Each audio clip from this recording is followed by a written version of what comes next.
Jadi balik lagi sama gua di sini. Gua bakalan ngelanjutin membahas soal limit gitu ya. Jadi kemarin itu gua kelebihan soal ternyata ya di video yang pertama. Ya sudah kita paskan saja di sini gitu. Gua maksimal 4 soal kalau membahas soal-soal penelusuran bab gitu ya, untuk pendalaman gitu lah ya. Karena apa? Karena penjelasannya cukup panjang gitu. Jadi langsung saja ke soal nomor 6 di materi limit ini. Hana tulisit. Wah, ya. Di soal nomor 6 ini sudah terlihat bahwa soal ini adalah soal yang gampang gitu ya.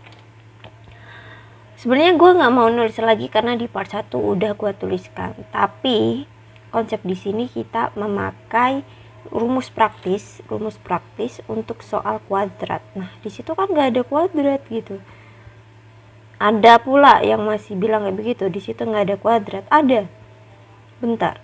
Rumus praktisnya itu adalah B min Q 2 akar A gitu ya, atau P lah, terserah lah. Karena persyaratannya A sama dengan P gitu ya, yaitu koefisien kuadratnya. Oke. Jadi, kuadratnya mana gitu? Kok nggak terlihat? Ini kebesaran ya. Ya. Jadi kita kalikan saja, kita masukkan saja gitu. Jangan mana kok nggak ada. Gua langsung tulis seperti ini. Ya.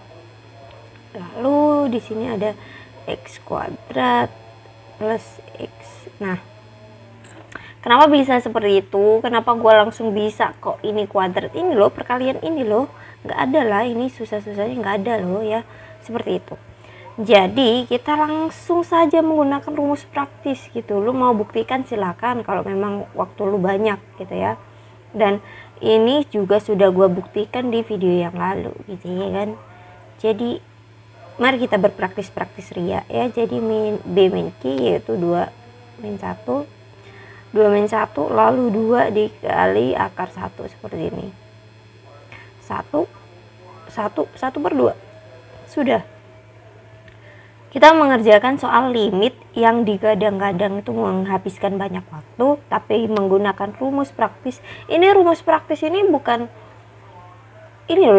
tips trik gua. Ini rumus praktisnya. Ini adalah rumus yang memang ada untuk soal-soal seperti ini, bukan sebuah trik gitu. Kalau trik itu kan tergantung pada kondisi kasus yang terjadi gitu ya, kasus yang disediakan gitu. Tapi ini enggak. Ini untuk semuanya. Makanya dinamakan rumus praktis. Karena berlaku untuk semua soal limit yang modelnya begini. Oke? Ya.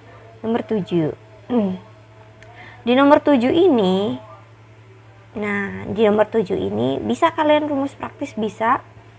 Tapi ini ada beberapa perbedaan gitu ya. Ada yang harus kita pecahkan, yaitu seperti apa yang gue bilang, yaitu pengrasionalan, karena di sini ada koefisien x mendekati, nggak hanya 0, nggak hanya tahingga gitu. Jadi otomatis itu memiliki nilai eksak dari hasil substitusi gitu ya. Jadi kita langsung kalikan saja gitu ya. Yang atas menjadi x plus 4 ya. X plus 4 min 14 min X langsung, karena bentuk akar gitu ya. Dikalikan dengan apa sebenarnya? Nah, gue tulis di sini biar nggak bingung-bingung amat ya. Menjadi 14 akar X plus 4 ditambah akar 14 min X gitu. Nah, sudah seperti ini, kita rapih biar kelihatan, oh ini bisa ya gitu ya. Ini plus 4 min 14 min X, itu kan X nya jadi 2X, kelihatan ya. 4 ya, dengan kurangi 14 itu menjadi min 10. Nah seperti ini. Yang bawah kita coba ubah, karena dalam setiap soal yang ada koefisiennya di X mendekati ini pasti ada yang bisa dicoret. Nah ini baru nih tips dari gue gitu ya, tips yang ada karena banyaknya soal bervariasi gitu ya kan. itu tips muncul itu ada yang bisa dicoret ya. Kalau ada koefisien ini apa kawan-kawanku, oke pakai ini deh biar terang, ada yang bisa dicoret karena apa, tujuan akhirnya adalah substitusi biasa ya. Jadi kita faktorkan ini menjadi benar banget X min 5 dengan X plus 3. Gue bakalan buat nih video ya, membership gitu ya, maaf, membership tentang persamaan kuadrat ini. Jadi langsung saja di sini tetap ditulis X plus 4 plus akar 14 min X gitu ya. Kita coret, mana yang bisa dicoret kira-kira ya ini menjadi berapa, ini menjadi 2. Sudah, kita langsung masukkan saja di sini 5 plus 3, perlu ya begini ya, perlu kayaknya ya.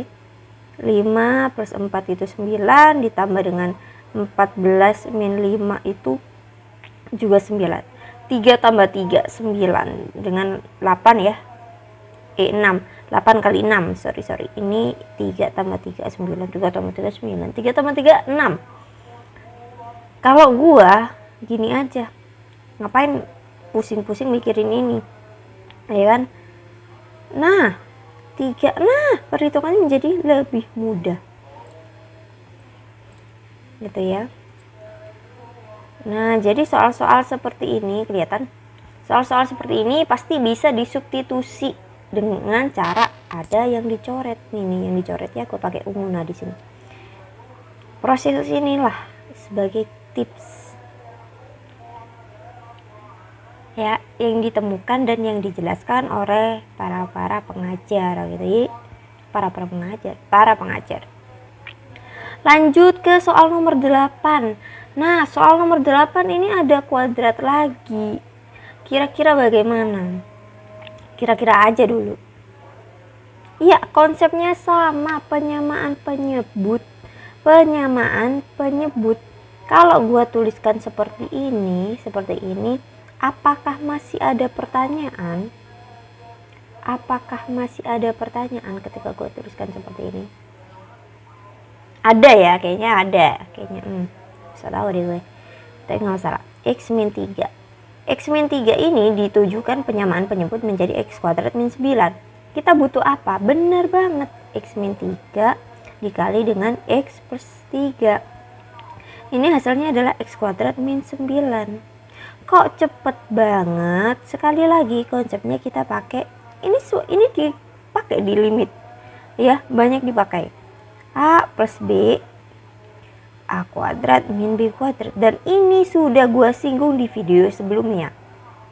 Nah, jadi kalau memang mengikuti video ini dari part 1 dan dari pembahasan pasti sudah setidaknya ini berasal dari sini gitu, meskipun masih belum terlalu lancar, it's okay.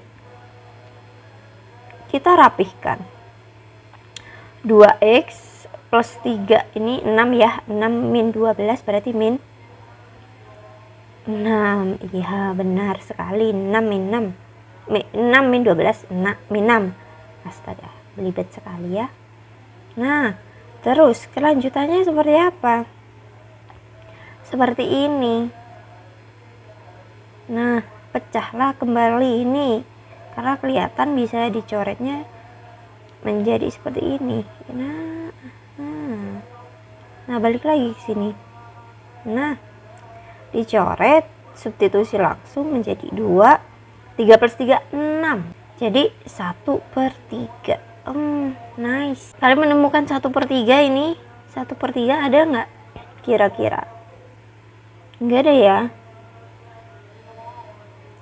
Nah kalau 3/10 itu kan jatuhnya 0,3 saja, sedangkan 1/3 ini 1/3 ini jatuhnya 0,333 sekian ya.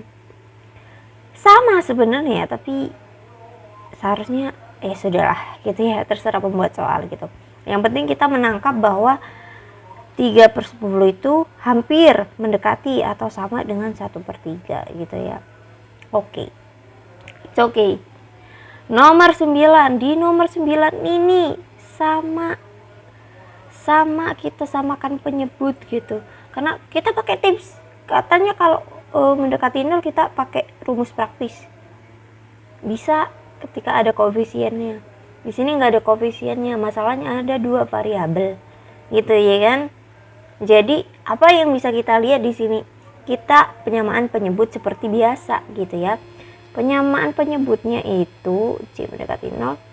Ya sudah, ini dikali Y yang sebelah kiri, yang sebelah kanan dikalikan dengan Y plus C, dimana penyebutnya menjadi Y kuadrat plus CY ya. Oke, ini langsung gua kalikan dengan 1/C ya. Ini per C ini gua balik langsung, jadi ketika ada A per B per C itu hasilnya adalah A per B kali 1/C gitu kan. Atau biasanya kalian seperti ini nih, A per B dibagi C per D, nah sama dengan A per B kali D per C. Ini sama aja, D nya itu 1, nggak kelihatan, makanya langsung 1/C. Oke, aman banget. Lanjut, kita seperti apa? Kita rapihkan seperti biasa. Di sini ada Y, oh my god. Nah, Y, oke. Ini C biasa. Terus ada Y kuadrat plus CY, ini dikalikan 1/C. Biar kelihatan, ada yang bisa dicoret. Karena ketika kita langsung substitusikan, itu hasilnya tak hingga atau tidak terdefinisi. Tak gitulah ya. Karena 0. Nah, ini bisa kita coret. Nah, kita substitusikan langsung ini ke sini. Nah, jadinya 1Y kuadrat. Udah begitu. Jelas ya, gue udah jelasin sampai ke ininya gitu ya. Nanti gue buatlah setelah series SMA ini adalah series dasar tes kompetensi akademik gitu ya. Jadi pemindahan ruas, persamaan kuadrat, pola bilangan, gue bakalan bahas itu biar mateng dasarnya gitu ya kan. Karena gue nggak tahu ya, kayaknya ada permasalahan untuk penjelasan dasar-dasar ini gitu. Karena banyak dikeluhkan gitu kan bahaya juga gitu. SNBT rumus rumitnya sudah hafal gitu ya kan, tapi nggak bisa memahami karena dasarnya masih kurang gitu ya. Jadi gue nanti buat series dasar. Kenapa suara gue serak ya? Sudahlah, semangat.